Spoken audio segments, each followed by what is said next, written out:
Hello and welcome. In today's video, I'm going to share with you Arc's top 10 most underrated tames. In at number 10 is the Angler. Now this thing was released way back, and I do definitely fondly remember this thing from Squid's old Arc series, and his last episode on the Bongoman's Island map was taming the anglerfish, and still to this day this is actually a pretty useful creature for some certain specific Arc tasks, especially with their silica pearl gathering abilities, and that is pretty much all they have going for them. But silica pearls, if you didn't know already, are an extremely useful Arc resource, so that is why they are an extremely useful Arc creature which many people don't talk or even tame at all, and they just don't question it as a creature. They'll always go for something else. And yes, there are better sea creatures out there, but the Angler is great earlier on to mid-game stages in Arc, where you can't fully shell out for the most powerful ocean tames, but you still want to farm all of those silica pearls to get your fabrication up to the max. These creatures are really worth a tame at some point, as they aren't difficult at all, and they are extremely useful for gathering up all of those silica pearls. In at number 9 is the Chalicotherium. Now you may think this creature is just utterly useless, or you may think this creature is an absolutely insane tame and 100% worth it. And I'm kind of leaning more onto that side, as this creature does have a lot of abilities which many other creatures don't have. And also, the Chalicotherium has an absolutely insane knockback attack, and it is just a generally good creature for just dealing a lot of damage. It's a bit like a slightly worse Megatherium, which really does pack a punch, and it actually is a very decent travel mount as well. It has a very respectable speed stat, one of what you will not complain with at all, and it does have a wealth of other abilities as well, like it being able to throw literal rocks of, I think, even feces at the enemy player. But this ability will take some time to actually practice and get right, as it is a somewhat difficult ability to control, but when done right, it is a really fun, cool ability which does have many uses as well, as it essentially makes this thing a long-range fighting dinosaur, which many other Arc creatures simply do not have. The only one I can really think of off of hand is the Velonosaur's turret ability. In at number 8 is the Carbenemies. Now I know this will be a somewhat unpopular opinion among many of you, but in my opinion, my personal opinion, I really do enjoy the Carbenemies in the early stages of my Arc playing. In those early stages, it is extremely useful to get yourself a creature that can grind all of that oil and those silica pearls and all of those underwater resources. Yes, I will definitely agree this isn't the best creature out there to gather all of those berries and just harvest general things, as I'm pretty sure this thing can't even gather berries, but if it can, it is still an extremely slow Arc creature, which isn't great on land at all. But when it comes into the water, the Carbenemies does actually have some reasonable speed, and yes, just for reference, this B-roll does have some boosted speed on the Carbenemies, as I think it just looks really funny, and it definitely is really funny in my opinion. Comment down below if you think a really fast Carbenemies waggling its little legs really quickly is funny. You know, some people do, and I'm definitely one of those people. But yes, as you can see here in the B-roll, this is me going to gather some oil from the kind of depths of the ocean. Not obviously right to the bottom, as that wouldn't be great, as your player would simply run out of oxygen. As the time when you're getting the Carbenemies, you will not have the scuba tank. I'm pretty confident you won't. So yeah, you can always go into those lakes and lower lying rivers, and there you'll find some oil and definitely some silica pearls, and that is where I think the Carbenemies really shines the most. In at number 7 is the Beelzebufo. Now I know loads of people on my channel really do not feel as if the Beelzebufo is underrated, and they extremely love this creature, and they think it is one of the most popular Arc creatures. And among quite a lot of Arc players, the Beelzebufo is definitely very popular for its cementing paste gathering abilities. But the fact is, a lot of Arc players as well will simply discount the Beelzebufo, and I was one of them before I tried it, as they will just simply say beaver dams are the most efficient way to gather cementing paste, and there isn't a point of spending all of that time to get yourself one of these absolutely amazing, charming Arc frogs, which now obviously I have turned my opinion over is simply not the case. In insect caves like the one on the island, the Beelzebufo really does shine, and you can gather thousands and thousands of cementing paste. And with Ark being a buggy game as well, sometimes beaver dams don't even spawn and can be an absolute nuisance to find. So knowing that you can literally just find some insects on a Beelzebufo to get that cementing paste is actually extremely useful as well, where you just can't find beaver dams and you just can't find that cementing paste. The Beelzebufo is definitely the best creature out there for reliable, quick cementing paste gathering. In at number 6 is the Casteroides. Now again, you may be kind of on the edge like the Beelzebufo with this creature, as you may either love it or hate it. These creatures do seem to be quite Marmite creatures, as you may just not see the use in taming a Casteroides. But before you have the chainsaw in Ark, the Casteroides is one of the best creatures for gathering wood. And you all know wood is a resource which you will need a lot of throughout the game. Right from the beginning all the way to the end stages of the Ark game, you will need all of that wood. The amount of wood that you will need in one Ark map playthrough is absolutely insane, and the beaver will really help you to actually get you there. And also the beaver is an extremely fast creature as well, and great in the water too, so it is a sort of upgrade to the carb enemies if you still can't get a creature that is underwater capable that actually spawns in the water, like the Megalodon or Ichthyosaurus or Plesiosaurus or Mosasaurus, which you may not have at the stage when you'll be taming these things. And also on top of that, they have an extra little special spicy ability as well, which makes them really nice to use. The fact is, their saddle is just a really nice portable smithy, extremely useful. In at number 5 is the Spinosaurus, and what a creature this is, and also in my opinion, what an underrated carnivore, as the Rex always seems to take the spotlight away from the Spinosaurus. And in my opinion, the Spinosaurus is pretty much what a Rex is, and in some cases it can be easier to tame, as it does spawn in less hostile environments, and it definitely has a lot of really great uses that the Rex simply can't partake in. Firstly, it has a really amazing turning circle, which the Rex simply can't compete with, as it can turn 360 on the spot, whereas the Rex's turning circle is absolutely atrocious, and in many situations it is so bad you can even get your Rex killed because it can't turn around and attack the creature that is attacking by its feet. Also, the Spinosaurus is great in the water too, and I'm pretty sure it does have an oxygen stat, even though it may not as well. I'm kind of a bit in between. It may have had one in the past and now it doesn't. Either way, its oxygen stat is really great, and it is a great underwater creature with creatures like the Baryonyx, the Mosasaurus, the Plesiosaurus, the Basilosaurus. The list literally goes on for underwater creatures, and unlike most underwater creatures and pretty much every creature apart from this and the Shadowmane, it has the hydration buff, so it will do even more damage when in water, which is just simply great, as with any carnivore you always like to have a buff. Sadly, it does not have the bleed ability, but still, that hydration buff is absolutely OP, and when it goes back onto its hind legs, this thing will do even more damage on top of that. It is definitely a great boss creature, and actually overall, I'm pretty sure it does more damage than the Rex, as it can attack faster, and I think its damage stat is higher. Its only real downside is its health is slightly worse than something like a Rex. In at number 4 is the Baryonyx. Now, this creature is definitely one of my favorites, and one creature that I will never forget in my Ark journey, and I'm surprised that so many other people don't talk about this to the extent that I do. And yes, it is not the most underrated creature out there, but I definitely think every single Ark player should have a Baryonyx in their roster of creatures, and they should know how to tame one effectively, efficiently, and know how to use one effectively as well.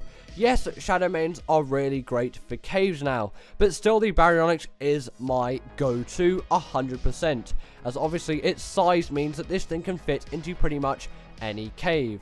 And compared to the Shadowmane, I'm just more used to using the Baryonyx, and yes, it may not be quite as versatile in terms of travel. In my opinion, this thing is still extremely useful and deserves a use, even though in some cases it is somewhat overtaken by the Shadowmane. Except the Shadowmane doesn't have the secret little ability that the Baryonyx has hidden up its sleeve.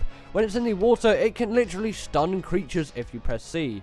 And yes, the Shadowmane may have the hydration buff and things like that. The Shadowmane is a really great creature, don't get me wrong. It's just for things like caving and underwater exploration, I will always go Baryonyx before Shadowmane. And I would urge you to do that too. And also, they are a lot more accessible than the Shadowmane, as they do spawn on the island. Yes, I know the Shadowmane can be found on Fjorda, at least I'm pretty sure it can be found on Fjorda. So it is free to every Ark player out there, apart from Switch, I think doesn't have Fjorda yet, and obviously mobile doesn't.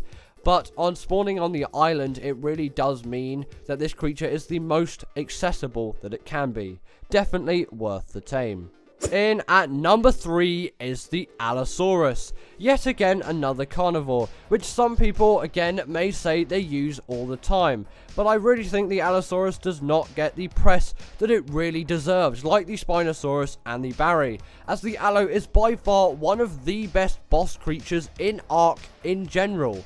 And yes, the Rex may have more health, but the Allosaurus does an extremely immense amount of damage in packs, and it is just by far one of the most useful combat creatures in Ark. And with its pack buff, which obviously it will get from being in a pack, it can be buffed even more than a Rex can. And if you combine that with UT buffs on top of that, and the Daedon healing everything, you can have yourself a really, really great boss environment with Allos. And if you do breeding and mutations, you can have yourself an absolutely insane pack of Allos. And they don't tend to be as absolutely mind-bogglingly stupid as a Rex. These things will pretty much never get stuck on anything in the Ark terrain.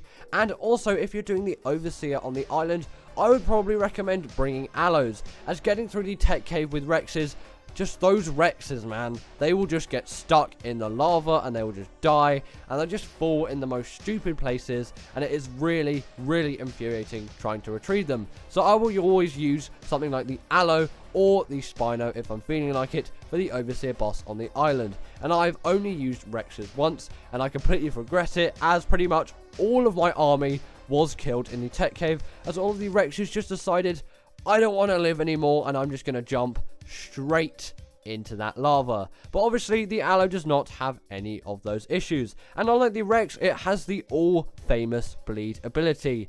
Definitely a carnivore to be proud and worth taming. In at number 2 is the Mantis. Now again, this is one of Ark's most accessible creatures, with this thing spawning on maps like Raasclark. And yes, albeit it may not have the easiest taming method out there, requiring you to passive feed it woolly rhino horns on Raasclark, or you can use Deathworm horns as well, and you will have to use Deathworm horns on the original map that it came on, which is Scorched Earth. And I get that many people do recognize the Mantis out there, but like the others, I really think everyone should have a Mantis in their roster, as some people may think it's just weak, useless, not worth it. Why even bother with all the prep and all of that just effort to get yourself some really good Mantises? And to that, I would say they are extremely great harvesters, and on a map like Raasclark, these are by far the go-to creature for gathering all of that mutton up. And they're definitely really fun harvesters to use as well. And pretty much any melee weapon that you can think of, apart from tech melee weapons, I'm pretty sure, these things will be able to wield and use to such a high level of ability.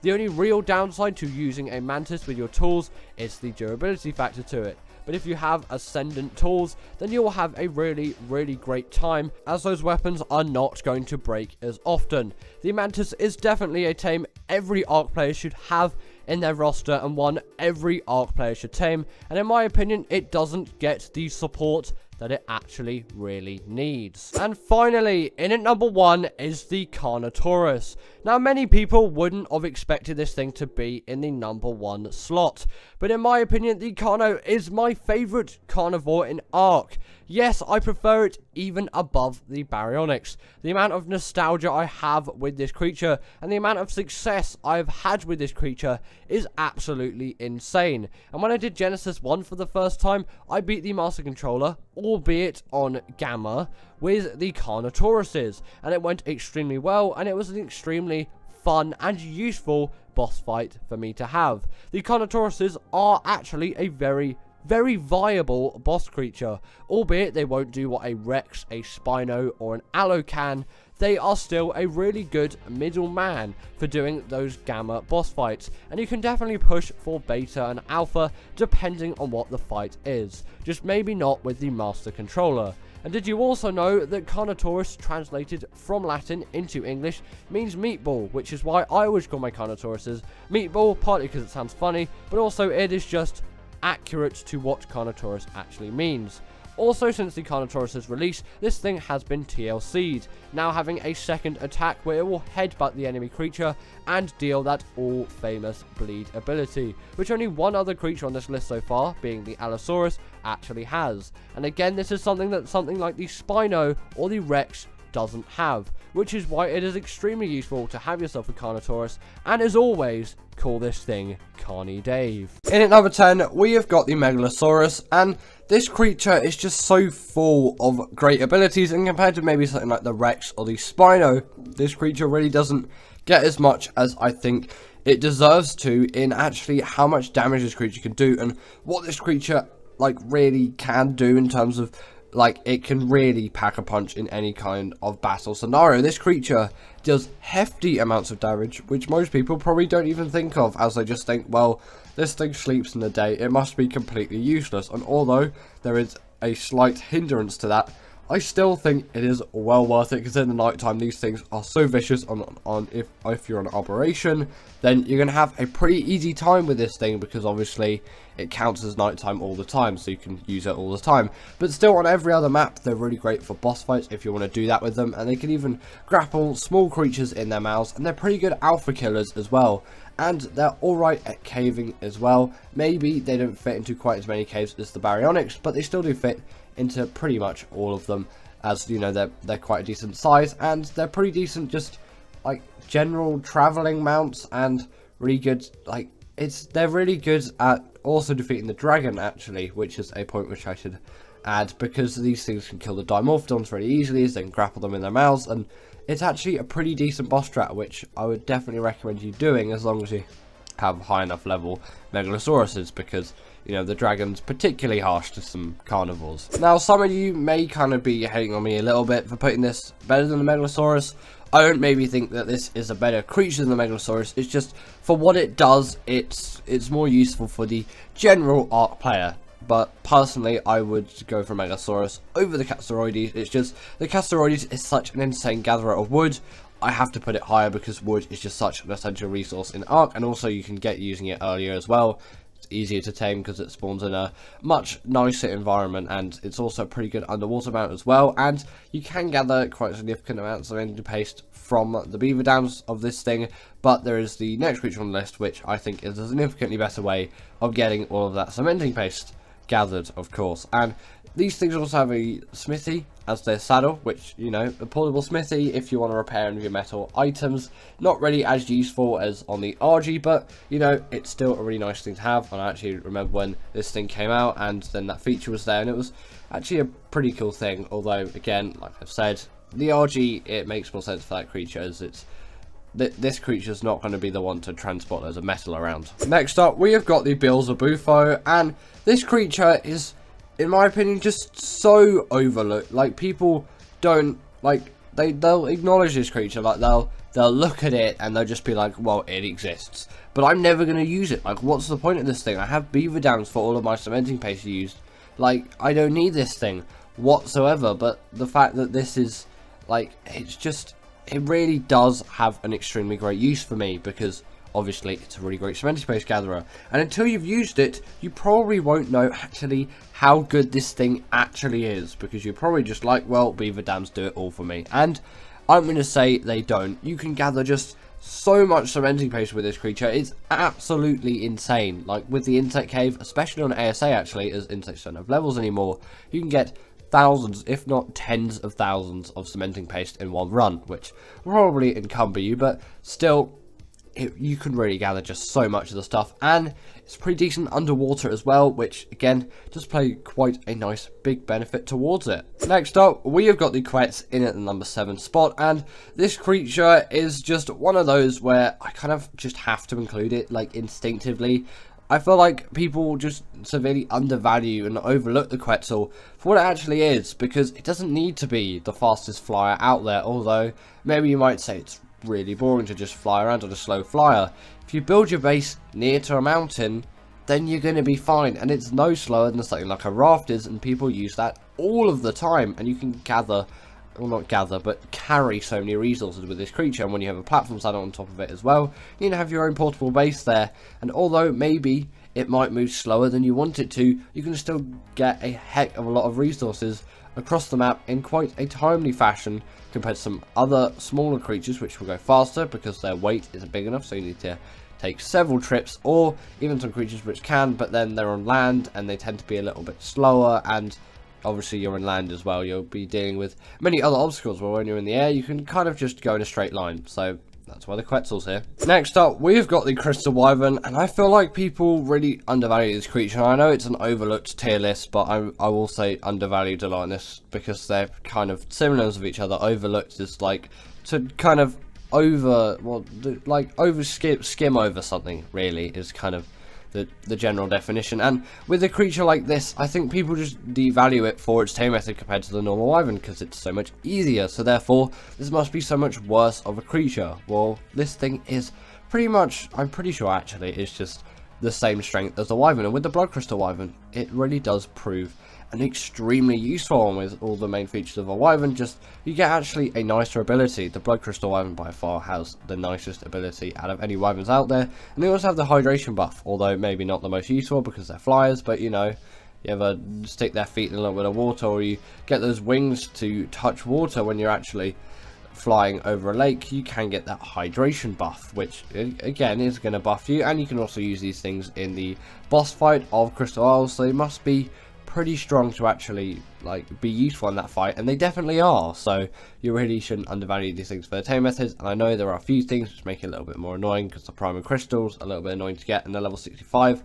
like starting level can be a little bit of an annoyance, but trust me, once you get those things down, you're really going to have a good time with these creatures. At number 5, we have got the Megalodon, and in my opinion, this is pretty much my favourite underwater creature to use just for like general combat and all of that. And yes, a Mosasaurus is going to be great and do all of that, but I find that a little bit too big and bulky for me, and the Megalodon is just a sweet spot. And I would say the Basilo's not really an overlooked creature, which is why I haven't included it on this list, is it's a really great creature, and obviously it doesn't get hurt by the electric eels and the jellyfish, which does play a huge benefit. But I feel like people don't give the Megalodon enough credit for what it actually deserves, because it really is a powerful creature, which does have an alpha variant, so it means Wildcard did definitely care about it when designing it. And when Ark actually came out, this was like one of the only ocean creatures actually in the game at the time. And also they deal the bleed ability as well, which again does play a huge factor when it comes to damage dealing of these creatures. They can just deal a lot more damage because of that bleed ability, which makes them pretty good combat creatures. And if you're thinking of doing the Moda on Genesis Part 1,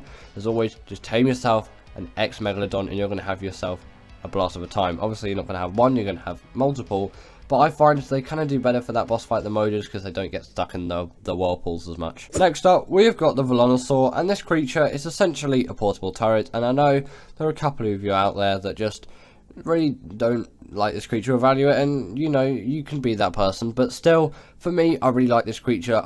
I find its abilities quite cool and inventive for me, and it's quite useful to hit creatures from long range. And you might think it's a bit gimmicky when you first use it, but then I'm at a stage now where I really like it. And with the Art of Velonosaur on Gen 2, you can have an even more powerful version. Obviously you wouldn't use the kind of spikes this close, but I'm just kind of generally showing you a demonstration. And sadly, they don't scale when you level up melee damage, only the melee attacks, but those melee attacks are pretty hefty as well. And again, with the size of this thing, it makes it a pretty decent caving creature as well, which you maybe might not expect, especially on Extinction actually, because those caves are really big and you can just quickly get through them. Obviously, you're not going to be doing any of the Titans with this creature, because it's nowhere near as powerful as something like a Giga or a Carnosaurus, so it probably doesn't really have too much of a chance against the Titans. But against pretty much everything else in Extinction on other maps, actually, you can even use it for some boss fights on some other maps, although maybe wouldn't recommend it the most.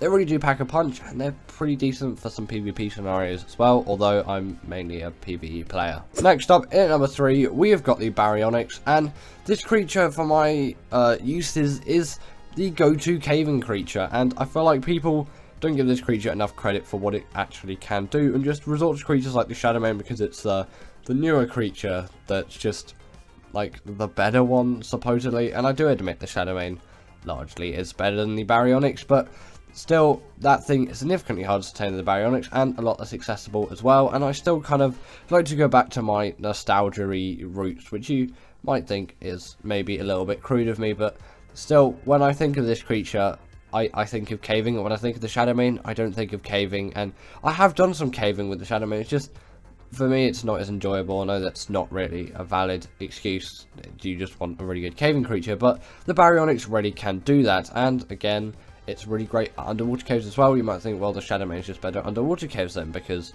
you know, it's a really fast swimmer and good in the water. Well, this thing kind of has a slight edge. It doesn't have the hydration buff. Kind of think it should, to be honest, considering the Spino has it, and it's kind of Spino-like. I know it doesn't have the spine bit, but, you know, it makes sense. But yeah, it can stun creatures up to the size of a Megalodon, like you've seen there, so it's a really nice, useful ability for it to have. Now, I'm really one for the Carno, and that's why I put this creature in at the number 2 spot, because this creature is just so overlooked in my opinion. People always go for the Aloe, and yes, now on ASA the Aloe and the Carno pretty much as easy to tame as each other because of the new baby like taming methods thing, but still the Carno in my opinion is just the more preferable creature to me because it's smaller, still deals a lot of bleed damage. Obviously the bleed damage is the same regardless of what creature, but it deals the bleed damage like the Allosaurus, and although maybe it doesn't have the pack buff and all of that, and it isn't quite as powerful a creature, I still think its smaller size, it really just nets it as the better creature for me, and also the level that it's unlocked. I know they're still quite similar, but I still think this is kind of my goal for first carnivore in Ark, and I feel like people overlook this creature for something maybe better that you might want to use instead, and you can obviously go for those creatures as well. But again, I know it kind of comes back to nostalgia a little bit, but I do feel quite nostalgic for this creature. They're some of the first carnivores that I ever tamed, and I still really like using them. And obviously they did have their TLCs and all of that stuff, so they're a lot better now than they used to be, but still I think people just really overlook them and don't use them as much as I think they should be used, as they are really good creatures to use. They're really easy to control, and they deal that bleed damage again, so they really do pack a punch in 2024.